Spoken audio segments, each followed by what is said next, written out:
Evening, everyone. I'll call the November 24th Committee of the Whole meeting to order.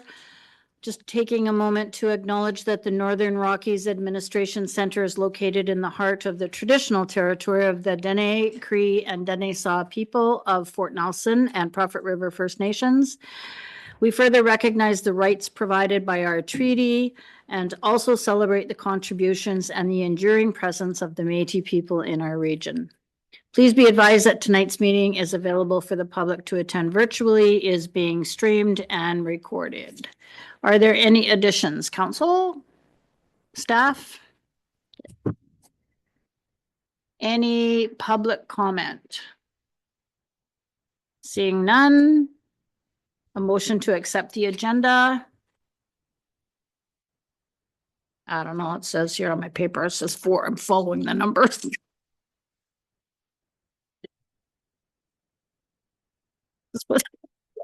Thank you. All right then. All right, so that takes us to 5.1, McElhanney, Fort Nelson Official Community Plan, OCP update. Welcome, Colton. Good evening. Happy to be here. I'll just get my screen sharing going. If I may have permission to share my screen. Of course. Sorry, I was getting all ready to share, but I will let you do that. Okay. It is the same presentation. Don't worry. Should be good to go there. Okay. Try again.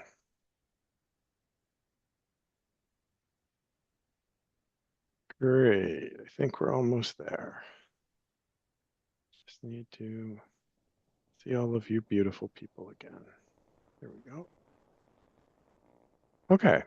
So, tonight we're here to present to you, to the Committee of the Whole, for consideration for first reading, the draft official community plan. So this will include refined vision and principles informed by a number of council meetings, as well as the Project Advisory Committee and Committee of the Whole. We have an updated implementation approach to share with you, and some revisions that were recommended by the legal review, as well as a summary of public engagement feedback and a path forwards towards project conclusion. So that brings us to the agenda. I'll talk a little bit about the drafting process, what's new, what user-friendly features are included in the document. We'll provide a bit of a structural overview, and then highlight some of the content that came out of the legal review, the engagement summary, and the next steps. So let's look at the process overall. So it was a very thorough process. We started in the spring of 2024, and this draft official community plan is backed up by 2 rounds of community engagement. The first round was really an exploration of community priorities, and this first round of engagement was really meant to inform the whole project team before we prepared a draft OCP. And then the second round of engagement was to get feedback on the preliminary draft of the official community plan and to refine it. We also want to give mention and thanks to the Project Advisory Committee members. There were over 9 meetings with this committee, and they helped us both ground our engagement approach and refine the draft official community plan. So their inputs were instrumental in really giving us the right local context for our engagement approach and the draft plan before committee today. The What We Heard reports, there were 2 of them that summarized the engagement inputs and communicated how engagement will be used to inform the draft community plan. We then worked with administration to provide the draft plan to legal review and to work through the feedback from the municipality's legal advisors. That included, I believe, at least a council or committee of the whole presentation, as well as a dedicated meeting of the Project Advisory Committee to get input on the revisions. And so throughout that process, we collaborated with the municipality's staff on the project and further refinements to the wording, which brings us really to today's Committee of the Whole meeting. So what's new? We have a concise, user-friendly document. It's 68 pages from cover to cover, including all the schedules, maps, and appendices. It includes a land acknowledgement and a section on how to use the OCP, as well as a vision statement and 10 guiding principles. We've narrowed down the land use designations from 17 to 13, and we have 5 development permit areas, one of which is new, and it's pertaining to development on steep slopes. The updated OCP also has an implementation section, which we'll highlight a little bit later on in the presentation, featuring 8 focus areas for decision making. And on the basis of the legal review, we can be confident that it meets all local government area requirements for an OCP, specifically all the legislation that was changed after we started the project. So take confidence there. And lastly, that includes references to the housing needs report findings. So we have tried our best to create what we feel is a user-friendly document, and the updated OCP uses these color-coded section footers or corners. Really, the corner of each page is color-coded to match each chapter. Hopefully, this is a useful feature that people find helpful, as they might know, I got to look at land designations. I'm just going to the section in gold, or I want to look at implementation tools. I'm going to the red tab. So that is one of the things that we hope makes it easier to navigate and find what you're looking for as you get used to the document. In terms of the official community plans vision statement, we workshopped this many times with the advisory committee, as well as getting input from committee of the whole. And some of those refinements that are more recent refinements was to add the word safe to convey the importance of community safety. And the recent complete communities assessment, which wrapped up in September, offered additional insights to what it means to be a complete community and informed the draft OCP before council today. The plan is based on around 10 principles, and these were created by thoughtfully reviewing, updating, and consolidating the good principles from the existing OCP. Much of our work around arriving at 10 good principles was a bit of a consolidation exercise, but it was also very much workshopped with the project advisory committee, with staff, and with yourselves in prior meetings earlier in the process. And so the 5 principles on this slide represent cultural, economic, agricultural, and environmental and housing principles of the plan. I'll just sort of summarize them like that, but they're definitely worth taking the time to read, and I hope that they help people understand where we want to go with this plan and development in the community. The next 5 principles represent efficient and effective infrastructure and municipal management, the health and well-being of the municipality, the importance of climate resilience and sustainability, and transportation, which is of course a very important topic in the municipality, and the strong recreational foundations that already predated this OCP. We wanted to recognize those as being very important and very beloved features of the community. So on this slide, we're just highlighting the land use designations. As I mentioned, we've managed to combine a couple of them and get us down from 17 to 13, just to simplify the development process. So some of the simplification and refinement has allowed us to get that number down. And these designations provide a flexible approach to development that we believe will allow the municipality to get good mileage out of this plan and entertain a variety of activities within each land use designation. So these are intended to be somewhat more open for business designations that simplify the approach to land uses and should result in less frequent need for plan amendments. So in this slide, we show where some of the efficiencies and flexibilities came from. So there used to be 3 commercial designations, and now there's 2, with highway commercial and gateway commercial having been consolidated into the gateway commercial designation on its own, and the downtown designation remains the same in place for all of the important reasons that it should, which is really geared towards enacting your downtown revitalization strategy. There's also 3 different types of parks and recreation designations in the prior OCP. In the proposed OCP, we've combined them into 2. So there's an open space designation and there's a parks designation.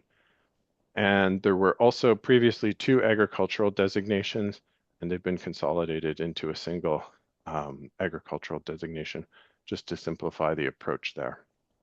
The former resource conservation area and designation isn't being carried forward because mostly that applied to Crown lands that were unzoned, and therefore no land use designation is applied because there isn't a corresponding zoning that could align with it.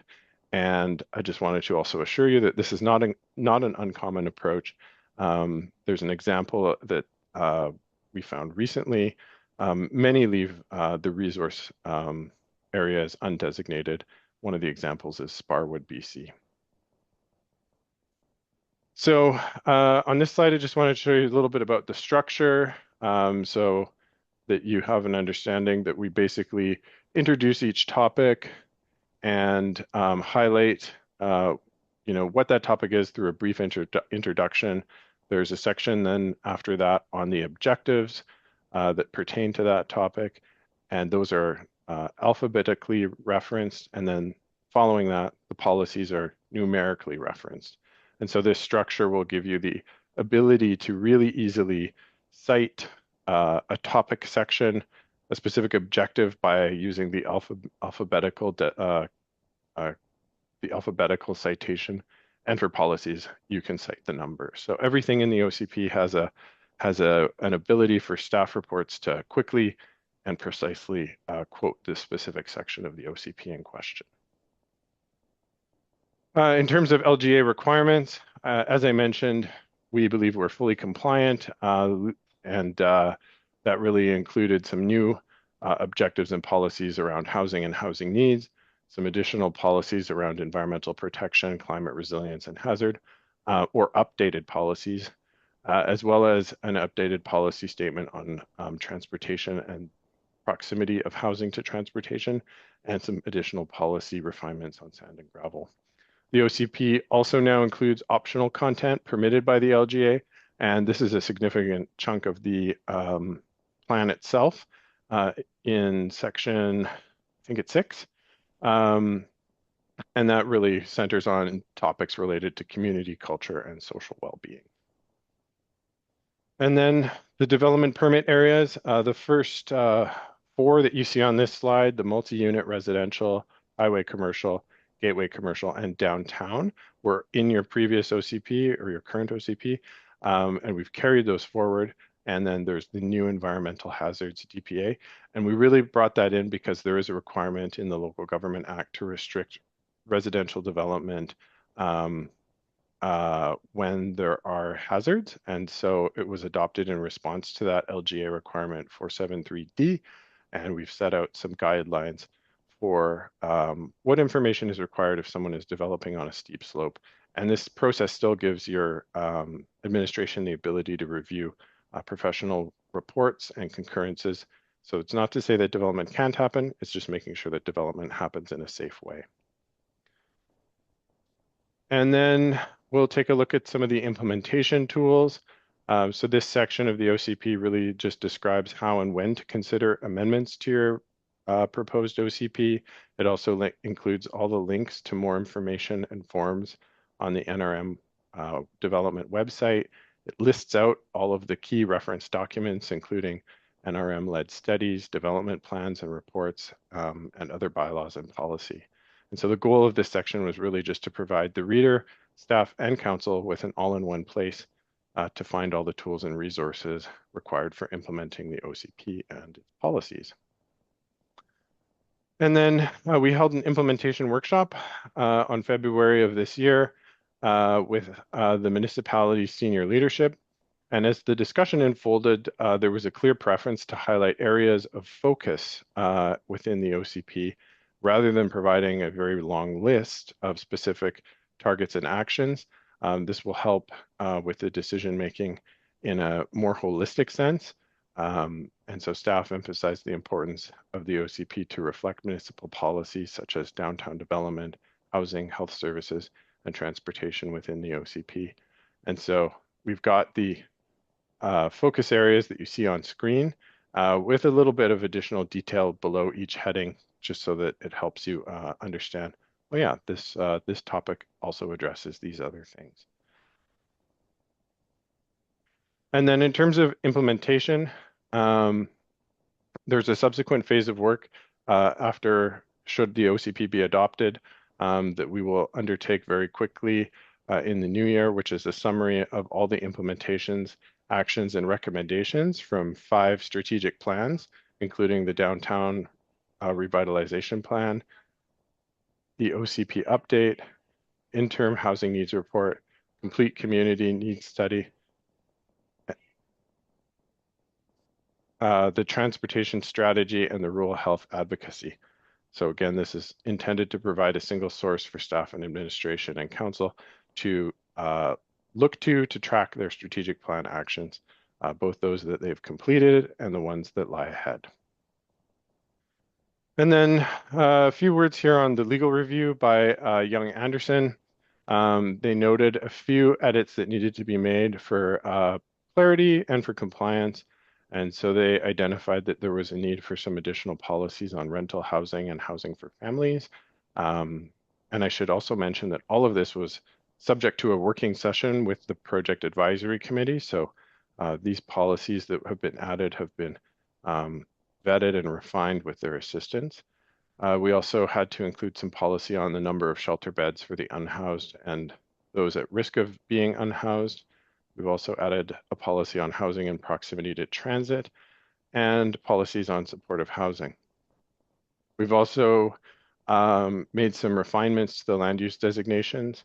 These were reframed from stating that the intended land uses are, instead of saying that the land use will permit.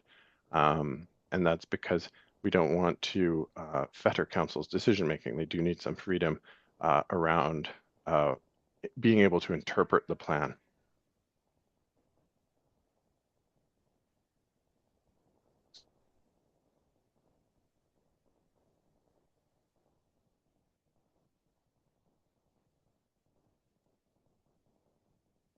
Sorry about that. There's some kind of emergency in our office building, and I just had to listen and see if it is going to affect me.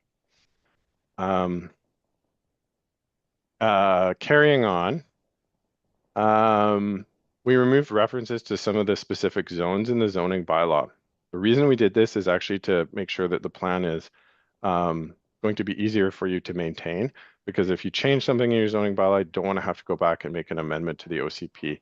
It's just a bit of a make work issue, and so we've removed the specific zone references. Last of all, we've simplified the glossary by removing some terms and removing the use of bolded terms in the plan. The legal review also noted that all of the references to the development permit areas needed to state a purpose for each development permit area, so we have included that. And then there was feedback on the use of mandatory language in the OCP.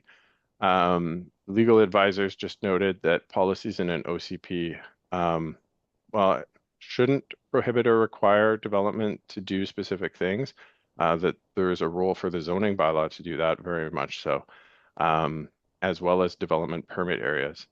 So the notation from the legal advisors was that the purpose of the OCP is to set out land use designations and establish policies of council, and where possible, shall and must should be considered for change to terms like should or encouraged or ensure. So moving from mandatory language to more discretionary language. However, that being said, we worked through each policy with the Planning Advisory Committee and made sure that we were doing our word choices with intentionality. So there are some policies that retained those types of mandatory languages, and so those are highlighted on the screen. So this shows what policies the advisory committee felt were important to retain that mandatory language in. And I believe it makes sense. You know, some of those policies are related to placement of heavy industrial development, and so it very much should be restricted for life safety reasons, compatibility reasons with other types of uses that may conflict or not be harmonious with industrial development. And then in terms of the engagement summary, you know, we received high levels of support on the draft plan when it was brought back to the public in February of this year. We had good attendance at open houses. We had very good attendance at both the first and second phase of engagement. We had online survey responses that also pointed to support or specific areas of concern that maybe needed refinement. We had good feedback from the Fort Nelson First Nation. They appreciated being engaged and didn't have any concerns with the approach to the plan. And a large majority of respondents really overall agreed with the proposed vision statement and the principles and offered support for the land use designations, policies, and the development permit areas. So given this strong level of support, we feel that the OCP is appropriate to be considered for first reading and is reflective and accepted by the community. In terms of next steps, we've moved into the final phase of the project and referrals have been sent out. We're here today to support a committee of the whole understanding and moving towards first reading. And as I mentioned, if the OCP is adopted, our work will shift to preparing that OCP implementation quick reference guide early in 2026. And that concludes my presentation, but I would just like to take a moment to thank Ms. Thompson and Ms. Adhikari for their dedication and support to the project, and I look forward to any questions that the committee might have. Great. Thank you, Colton. Yes, I would echo my gratitude as well to staff that contributed countless hours to the revised OCP. Additionally, to the advisory committee, who were very involved and very active and very clear in their intentions. So yes, it was a process that, yeah, I appreciated being involved in. So are there any questions from council? Comments? Councillor Souls. I very much appreciate the direction that this official community plan has gone overall. The simplification of it is a benefit for, I believe it's a real benefit for the operation of it by staff in the planning department particularly, but just as an overview, it's way more readable and way more inclusive in a smaller form than the old OCP. And so good job. Great. Mayor? Thank you very much. I also would like to lend my weight to the comments that have already been said, and thanks to everybody. It is no easy task to go through this process of a new official community plan, particularly when it really is new, because in 2011 things were significantly different than they are here in 2025, 23, 24, 25. So my thanks to all of you for trying to look in your crystal ball the best way that you can to look forward to see how this, what the plan for the community can be looking forward. I'm interested in I haven't read it in fine detail yet. I've gone through some of the highlights that I thought were that twigged me when I just was looking through it.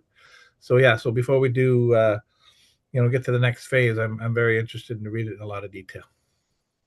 Thank you. Great. And Colton, I just want to express my gratitude for your patience and your professionalism throughout this whole process. I appreciate it very much. Thank you very much. It's been a pleasure, and I know that there were surprises to everyone along the way, whether it was a natural disaster or dropping new legislation on us. I think we had a great team and we're nimble, and we're making sure that we get the job done. Great. Thank you. Okay. Any further comment from staff? Rada, did you have anything? You don't feel you have to, but if you want to. Not much, but definitely want to thank the advisory committee for their time, dedication, and their insights. Those were really instrumental for this project to save the project that what we have today. I really appreciate the thoughtful feedback that advisory committee provided, as well as they were there for guidance throughout the project time at different stages of the project, and it made us as a project team feel really comfortable moving forward with the project. So I, as well as on behalf of my team, I really want to say thank you to all the advisory committee, and nonetheless the public, the council members, and the stakeholders, everyone who has contributed for this community plan. Great. Thank you. Thank you. Okay. Perfect. So taking us to reports, bylaws, policy, what are we on? Report number 24. Ms. McIver and Ms. Pike. Thank you. So I'm sure it's fresh in your minds that we reviewed the engagement summary from our local organizations for the past two council or committee of the whole meetings. So on November 6th, most recently, and on the 31st. So some of the direction that council provided during those sessions has been summarized under the analysis portion. And we've been integrating that into the drafts that you'll see as attachment 1. And then the other kind of complementary materials in attachments 2 through 4. I don't know if you'd like us to go through that in detail, or if you have any comments in particular. I would ask, I've read it in detail a few times. Council, what are your wishes? I've read it as well, and I feel satisfied that council's direction was captured in their revisions here. The wording is improved, and yeah, I don't need to go through it line by line, but if anyone else would like that. Great, thank you, Councillor Roper. Mayor, did you have any thoughts on that? No, I'm good. I'm interested in talking about the assessed value and the options, I guess, with respect to how to figure out what the pool would be. But as far as the details of the policy itself, I'm comfortable with the way it's written. So there was one point of clarification I wanted to make, because I think throughout our engagement sessions, we had a couple of versions, and I will take responsibility because there was a lot of copies made throughout that process. But when I went back to our July committee of the whole, it was confirmed that council wanted to maintain the 70-30 ratio for both of the initial levels of funding. So for the $5,000 and under, and then the $5,000 to $15,000. So it would be that the grant being requested couldn't exceed more than 30% of the overall project cost. So the organization would have to come up with 70. So there was some mixed information. We'd originally posed it as 70-30 at the lowest and 25-75 at the next level. But when I went back to July, the direction given was that it'd be 70-30 for both levels. So just ensuring that that still kind of sits as council recalls it, or as they'd like to maintain it. The mayor had recalled that, but then. Could you define both levels? Yep. So it would be, I think, probably easiest to access in the program guide, which is your second attachment. So it's broken out on the second page of the guide under the funding levels and application deadlines. It's a bit of a table with a gray heading. So up to $5,000, it would be a 30% of total cost that the grant can make up, with the applicant revenue requirement being 70%. And in the original version, we'd proposed at the $5,000 to $15,000 level, it would be 25% of total cost and 75% of the being the revenue requirement. But the notes from the 28th reflect that council had wanted it to also be 30% and 70%. Great, thank you. Any questions on that? Okay, okay. Perfect. Thank you for that clarification. Ms. Pike, did I see your finger pointing at me? I was pointing up.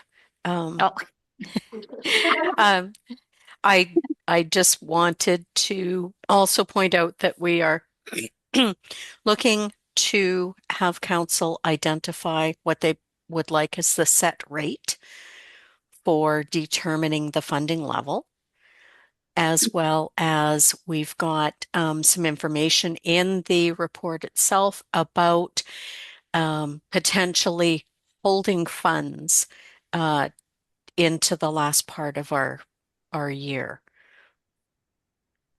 And it had been a question if we were able to do that. So we've also brought forward that information. okay, thank you. So we'll have the discussion then on setting a rate for the funding levels. We'll begin with that. Does anybody want to start? I have an opinion, but I want to open the floor to hear what the rest of council's thought on that particular matter is. Does anybody want to start us off? Or do you want to hear from me? Okay, I'm going. All right, then. Oh, Mayor, you have your hand up? No, you said you were going to go first. Go ahead. Okay. So here's my thinking on this. I've given this considerable thought since we have been speaking about it over the past number of months. I firmly 100% wholeheartedly agree that the funds need to be set to some sort of determinant. But at this point in time, I would like us to take the year and see what the amounts could actually be. Because I feel I'm being asked to make a decision where I have no idea. Is 900,000 going to be enough? Is 2 million going to be needed? So what I would like to do is to take the year and see what applications we get, see what those amounts are, and then make that, like, we can still approve the policy, but not that amount, like not that set amount, that this is going to be tied to whether it's operating or the tax levy or assessed value.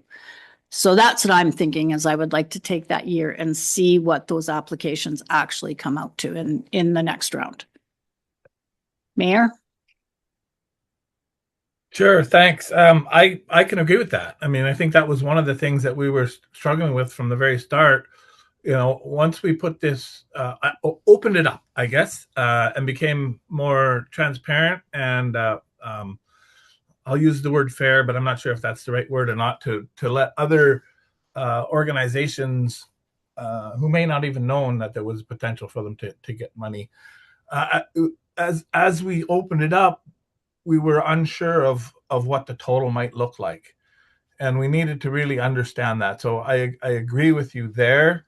You know, except for staff, I think, would like to get as much of this done as they possibly can. I think you can have a discussion around what our thoughts are as far as whether this amount should be a percentage of assessment or operating expenses or the tax levy.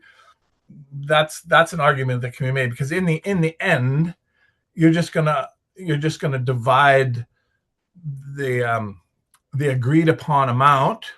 Let's just say it's $1 million that people come in looking for, combined totally.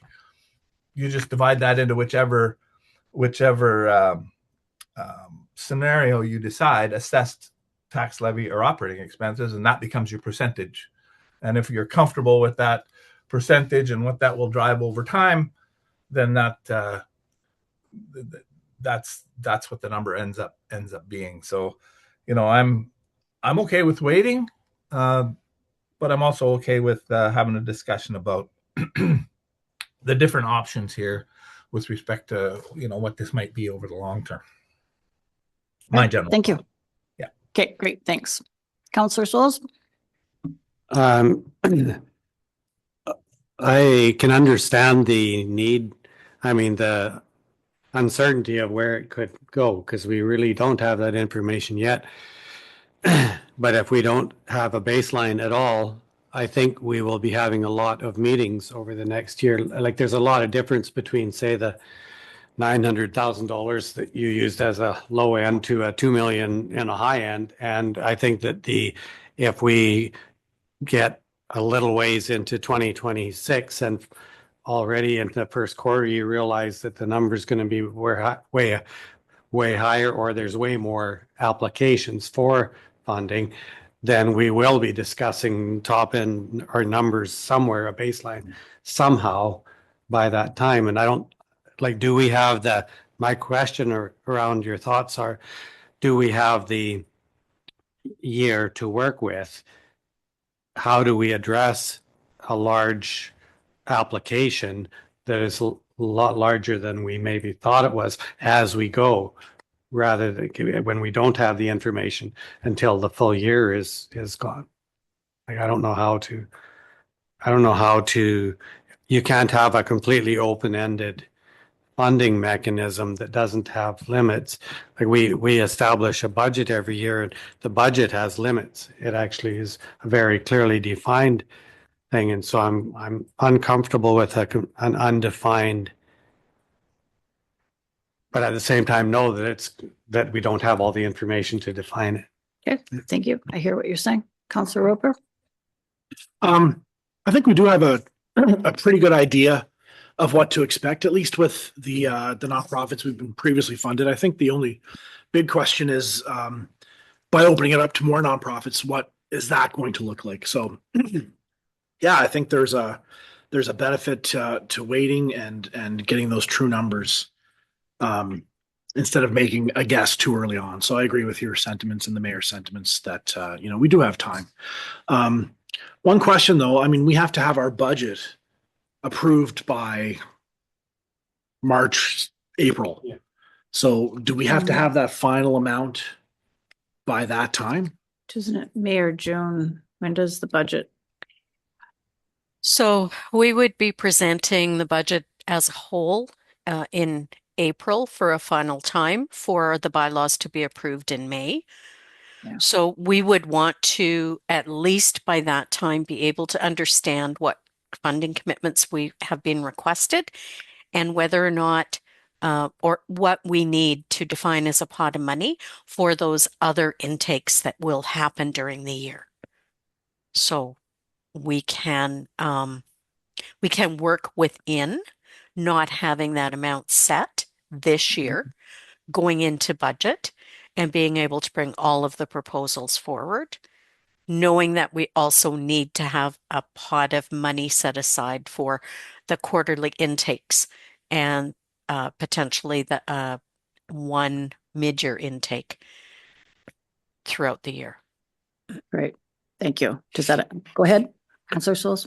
I am thinking that Councillor Roper's right, that we do have a pretty good idea of the basic needs. And remember that there are in that number are the number of very large scale needs, and we don't know, or can we imagine other large scale needs being added to this I believe it's the right question. Mm-hmm.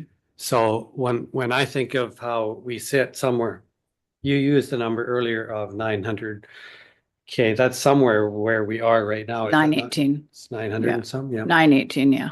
Yeah, and so what I was thinking is that would we see a 25% increase in the whole thing? And can you imagine how that would fit at various community groups within our number? I think that we could safely say that it will be no more than that. Like, I feel you could safely say that, so that you give the planning staff or the finance staff the hard number to work with in the budgeting process, because we either have that discussion now or we have it in March. But all proposals will be coming to council at budget time for approval, right? Like, yes, so we will be having it at that time, yes. and then we would have an indication I thought it was, No, your second, Well, the bigger one. your second and third intakes, you won't know about those till later in the year. So you'll have a pretty good idea because the major requests will have been Right. done. But And then as Ms. Pike said, you could determine at that time a reasonable amount that would be set aside for the other intakes. But those larger, like the over 15,000 would be presented at budget time. So it's the smaller ones up to $5,000, which would then have, if my math is right, which probably isn't, 2 more intakes after budget. I would be comfortable guesstimating that, but at this point in time, I'm not comfortable guesstimating what those larger amounts could be or how many of the $15,000 there could be, because that is a totally new category.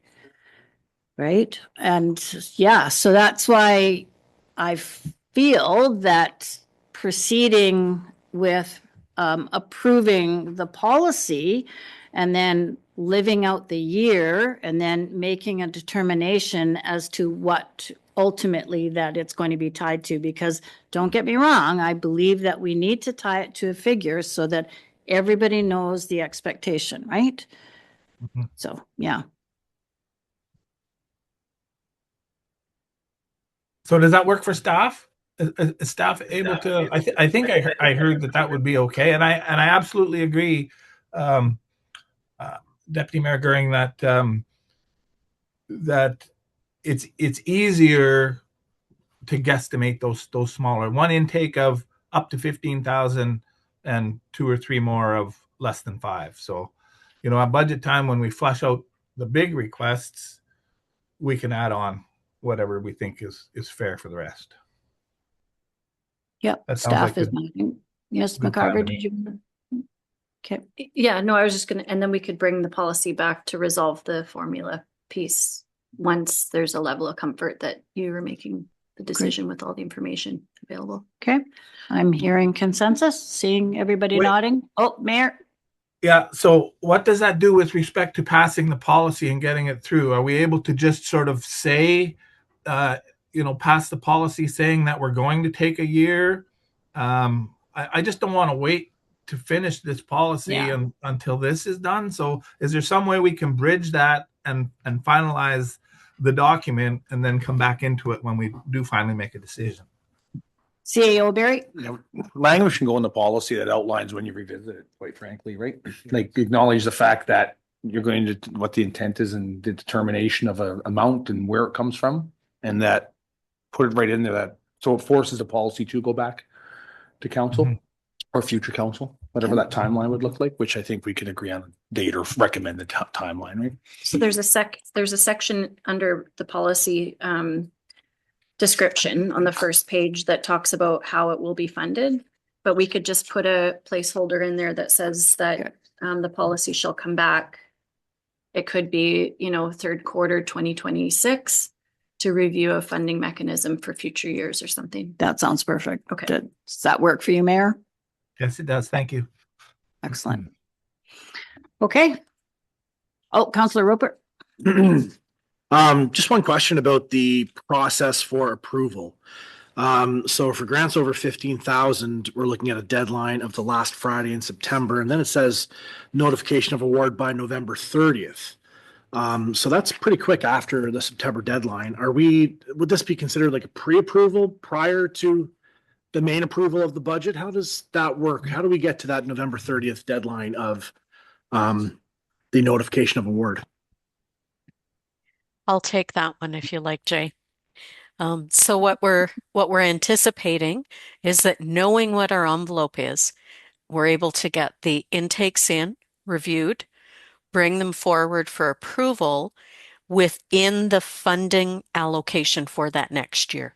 So in sense, it would be a pre-approval, but we already have established through policy the level of spend that we would be allocating to government transfers in that next year. That decision is a decision of council, correct? Yes, it is. Okay, any other questions or comments? Perfect. Thank you so much. It's this has been a long haul, and appreciate once again staff's dedication to both the engagement with the community, with the not-for-profit groups, and keeping council informed of every step of the way, and just council's dedication to seeing this policy through. So I very much appreciate everybody's involvement. Okay, so that takes us to new business items, which I don't think we have any. Okay. Any public news media question and answer period? Seeing none, I would declare this meeting adjourned. Thank you.